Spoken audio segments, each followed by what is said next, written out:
Baka Karua to come in Dagaro and the city to go to the motor. Baka Kasaki Meya Godwine Nsimiire Sowano mbarara. Yabuze hariya ya lete nsimizi ya tukumu wali wakirabu. Haya basi. Kino jamba tabera wambata. Kelea.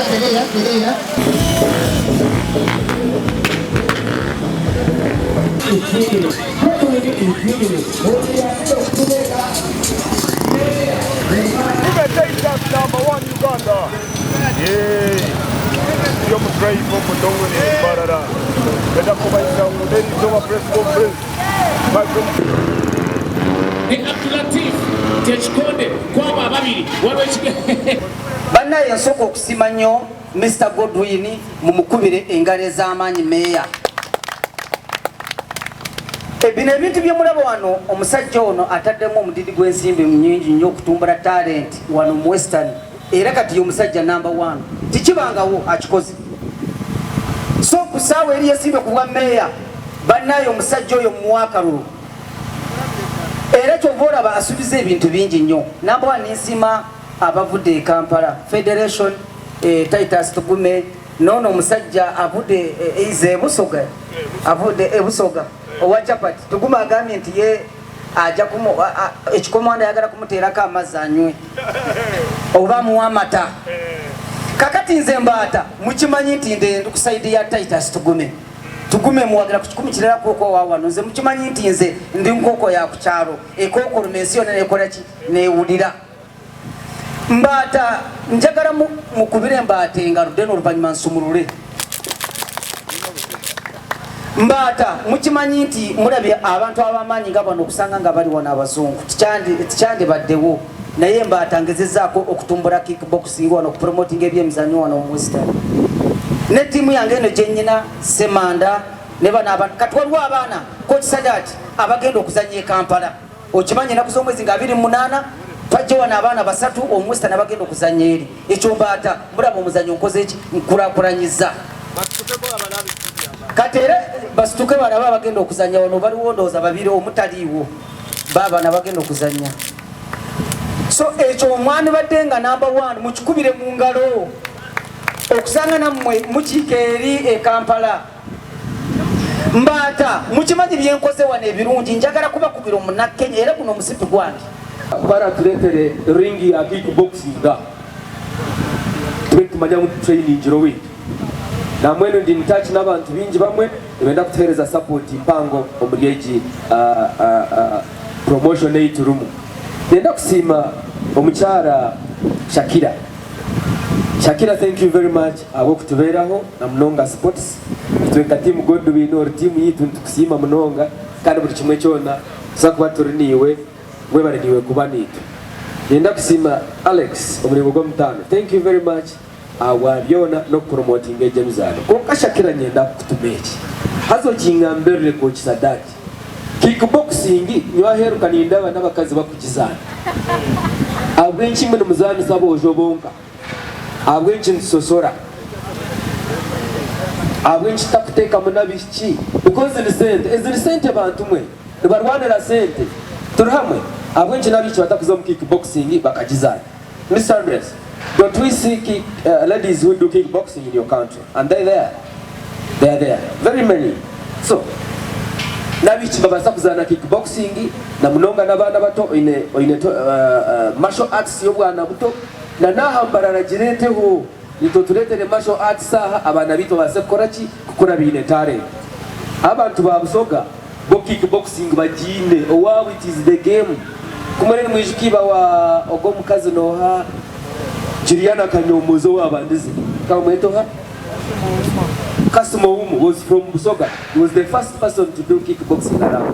Shamba Gorora, Titus Tugume, Semata, and Nababani. So, they can now have a talent to GMC. And I promise you, Kachena Kahango, we shall move together. I promise you that. In Zakubasa Krona, and Naband Bantu, Abarabasa supporting Kareva talent zit Zajen domination. In Nakendera, Nukubenda Zakurunji, Kanilukubasima.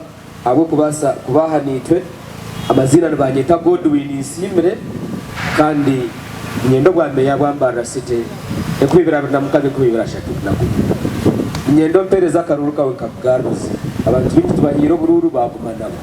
My slogan is bakaruru kawe ngakugarus haza mugende mukumpurikiriza mu burebe bwambo byanje twenda kwindura mindset z'abantu turije kumpurira ndigambe bibi kubani impurira kandi nije gambara candidate nomwe candidate agambe byarkwenda gukora omuhurikirize rero yihemo kine candidate uzagamba hano na nebigambe baraga no bakubingamba kino undagarika muno gonga kubaranyegese K1 kunda yege K1 nojja kugamba nanye nimbikora ki nimbigaruza konkane bizakwabirikiro waba bake abantu training so nebyo bice mukaba bampero mugisha nyenda kandi waba mamuro mutunanga DJ waba ina. And I really appreciate this. Unfortunately, the conversation took a very disrespectful turn. This is not my character. Again, everybody has been very respectful to me and I really appreciate this. Be assured that on the 12th of July, I will put on a great fight for you. You will see, even here, we'll see some skills you've never seen before. Again, thank you to the organization. Thank you to the coach. Thank you to my opponent for taking the fight. This is not my character to fight with him. And good luck with his campaign to the future mayor. Welcome. Sebo bajangu iwi. Achiteke ndo katachiteke nono kati wano nkubuse kasoke kugambe kino osobola okubanga ovudde eweru noja owananyiremu amateeka wano yazze mu nju yange ngenda kumuyigiriza kikyenera okolera mu nju yange ye waba amanyi nti yazze kuzanya nze saze kuzanya muzanyo naze kukima byange byeyaze kubba era omulodi kubanze kyokoledde masavu nkubi abaddugavu mbamazeeyo mpulidde nga wadde bantami oyo ngenda mutwala nga akanyama kalemedde mbanyo gange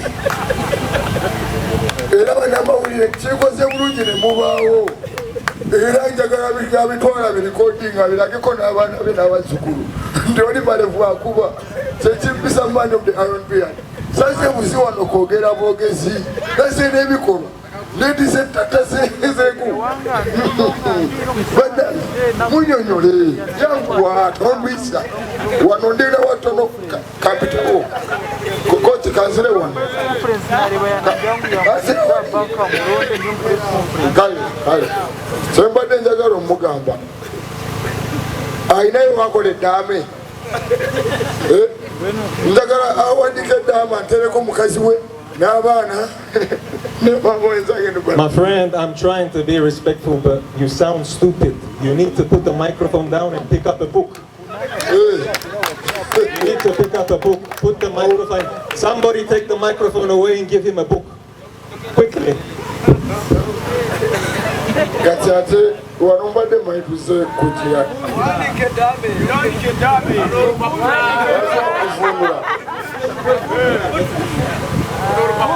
I want you to read the book. This is my wish. Kani gom sirikale omu Air Force onka omu department ya sports arukura combat sports omu UPDF the whole of UPDF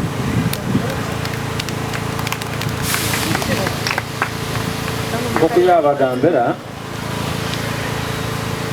ng'omugore kiro n'omumashuta n'ogwo omubiro ogumukureba tugurimu training nangu naako nakamu so ninyenda kutandika from tomorrow abire na training ndi omumashuta ndimu kuorganizinga embaga